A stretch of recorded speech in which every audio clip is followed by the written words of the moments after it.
China is increasing efforts to stop deployment of an American anti-missile system on the Korean Peninsula. The missile system is called THAAD, short for the Terminal High Altitude Area Defense System. The deployment is one of several issues being discussed by South Korean and United States officials.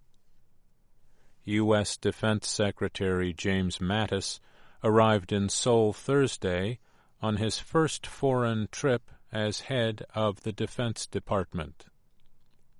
Mattis spoke with South Korean Prime Minister Hwang Kyo-won. He restated the U.S. desire for strong cooperation with South Korea as it faces possible threats from North Korea. The Defense Secretary said America stands shoulder to shoulder with South Korea. He added that, were it not for the provocative behavior of North Korea, we would have no need for THAAD out here.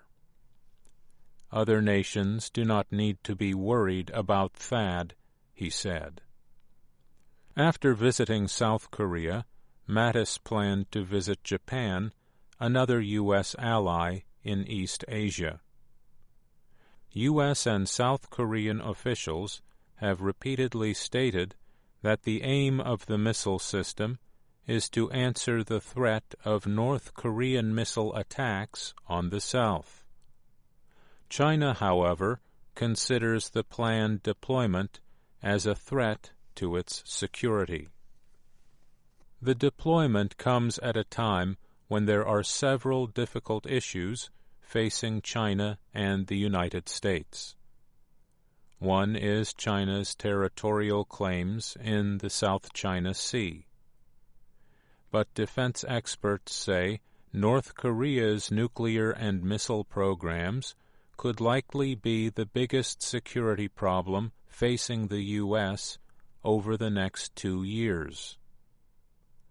On January 1st, North Korean leader Kim Jong-un announced that his country is close to launching an intercontinental ballistic missile.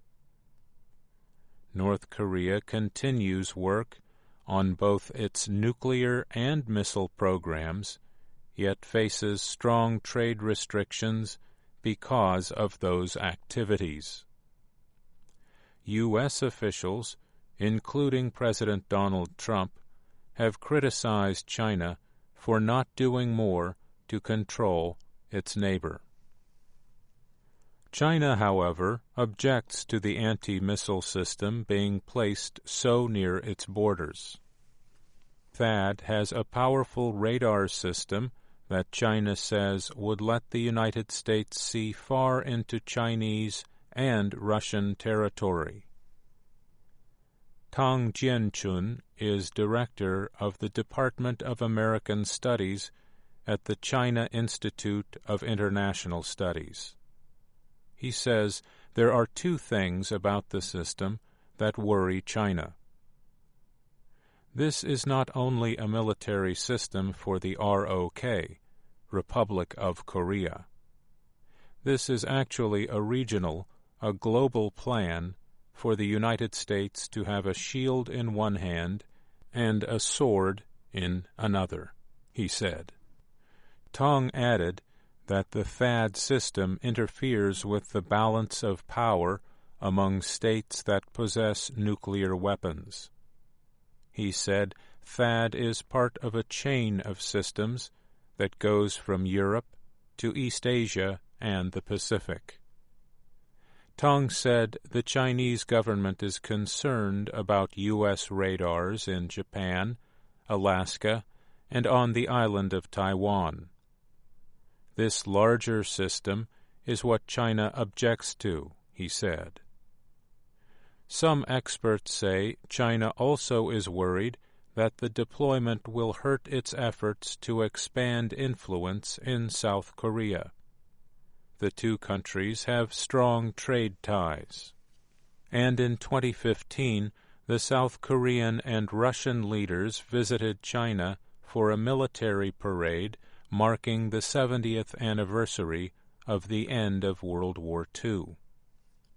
Since that time, however, South Korean President Park Geun-hye agreed to the deployment of THAAD.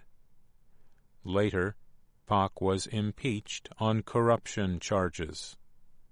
The country's highest court is now considering the case. China may have taken steps to show displeasure with the THAAD deployment.